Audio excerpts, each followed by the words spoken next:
ಮಂಗಳವಾರ ಸಂಜೆ ಮತ್ತು 2 ದಿವಸ ಸಲ್ಲಾಗಿದ್ರು. ಯಾವಾಗ ರಾತ್ರಿ ಮಾಡ್ಯಾರ ಅಂಬಲ್ರಿ ಮನೆ ಕೀಲಿ ಮುರಿದು ಒಳಗೆ ಬಂದು ಬಂಗಾರ ಎಲ್ಲ ರೊಕ್ಕ ಎಲ್ಲ ತೊಗೊಂಡು ಹೋಗಿದಾರೆ. ಹೆಚ್ಚು ಕಡೆ ಮನೆಗಿನ ಡ್ರಿಲ್ ಒಂದು ತೊಗೊಂಡು ಹೋಗಿದಾರೆ ರೀ. ಎಷ್ಟು ರೊಕ್ಕ ತೊಗೊಂಡ್ರಿ? ರೊಕ್ಕ ಒಂದು 2,000 ಇದ್ದವು ರೀ.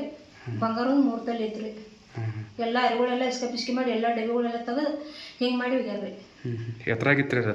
ಏನ್ರಿ ಟ್ರಕ್ದಾಗಿತ್ತು? ಟ್ರಂಕದಾಗಿತ್ತು ರೀ. ಟ್ರಂಕದಾಗ ಡಬ್ಬಿದಾಗ ಹಾಕಿ ಟ್ರಂಕದಾಗ ಇತ್ತು. ಮತ್ತೇನು ಹೋಗಿತ್ತು ರೀ? ಮತ್ತೇನಿಲ್ಲ ಅದು ಬಂಗಾರ ಅಟ್ರ ರೊಕ್ಕ ಅಟ್ರಿ. ಓಕೆ. ಮತ್ತೆ ಮಿಷಿನ? ಡ್ರಿಲ್ ಮಿಷಿನ್ ಒಂದು ಹೋಗಿತ್ತು ರೀ. ಮುರಿದೋಗ್ಯಾರ? ಹಾಂ ಹೆಂಗೆ ಬೇಗ ಮುರಿದು ಹೋದಾರೆ. ಈಗ ಬಂದಿರ್ರಿ? ಬಂದಿರಲಿಲ್ಲ. ಪೊಲೀಸರಿಗೆ ಬಂದಿರ್ರಿ. ಮತ್ತು ಅದ ನಾಯಿ ಕರ್ಕೊಂಡ್ ಬಂದಾರೆ. ಪೊಲೀಸರು ಬಂದಿರ್ರಿ?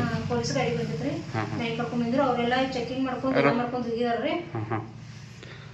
ಯಾವಾಗ ಇವತ್ತು ಬೆಳಿಗ್ಗೆ ನೋಡ್ರಿ ನೀವು? ನಾವು ಬೆಳಿಗ್ಗೆ ನೋಡಿದ್ವಿ. ರೊಕ್ಕ ಎಷ್ಟಿದ್ದು ರೀ? ರೊಕ್ಕ 2,000 ಇದ್ದು ರೀ. ಬಂಗಾರ? ಬಂಗಾರ 3 ತೊಲೆ ಇತ್ತು. ಏನು? 2 ಬೋರ್ಮಾಳಿ ಇದ್ದು ರೀ. ಒಂದು ಗಟ್ಟಿ ಬಂಗಾರ ಐತ್ರಿ. ಇವತ್ತು ಇವತ್ತು ಬೆಳಿಗ್ಗೆ ನೋಡಿದ್ವಿ. ಕೀಲಿ ಮುರಿದ? ಸರಿ. ನಿಮ್ಮ ಹೆಸರು? ಮಂಗಲ್ ಬಡಿಗಾರ. ಮಂಗಲ್ ರಾಜ. ನಾವು ರೀ ನಮ್ಮ ಹೆಂಗಸರಿ ಊರಿಗೆ ಹೋಗಿದ್ದು ರೀ. 2 ದಿವಸ ಮನೆ ಬಿಡ್ಬೇಕಾತಿಲ್ಲ ಅಂದ್ರಿ. ಹೋಗಿ ಬರೋ ಮಠ ಅಂದ್ರೆ ಕೀಲಿ ಹೊಡೆದು ಶುರು ಮಾಡ್ಕೊಂಡು ಹೋಗಿದಾರ್ರಿ. ಏನು ಪೊಲೀಸರು ಬಂದಿರ್ರಿ? ಪೊಲೀಸರು ಬಂದಿರ್ರಿ. ಅದು ನಾಯಿ ತಂದು ಎಲ್ಲ ಚೆಕ್ ಮಾಡಿ ಹೋಗಿದಾರ್ರಿ. ಇನ್ನೇನು ನೋಡ್ತೀವಿ ಅಂದ್ರಿ. ಸರಿ.